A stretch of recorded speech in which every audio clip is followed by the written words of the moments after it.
وګوره نن سبا چې څونه هم ده مدرسو والا ګرځي په بازار کې خالي کړي په دې ورځو کې بیا ډېر زیاتې چې کله چې روژې ته ورځې لنډې شي مدرسو والا جوماتونو والا دا یو مسله ساتل پکار دي همیشه چې پیسې ورچول د الله د رضا لپاره خو ټیک ده خو که مثال طور باندې ځینې مدرسو والا چلونه کوي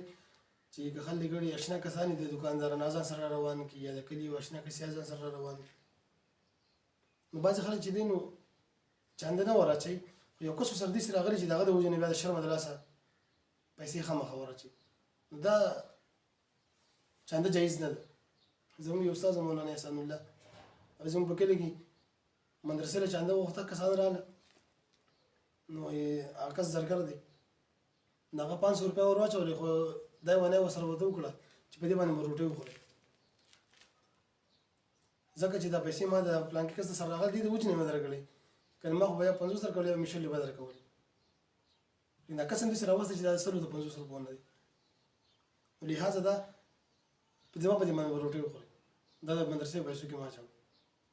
نو که یو سړي ته مسله معلومه خو ټیک ده خو که د چا د وجې نه بیا پیسې شي مثال در باندې نو هغه د زړه نه شوي په دې مسله کې ډېر احتیاط کول پکار دي صرف راټولول نه دي د هر څه ځان پرې کول پکار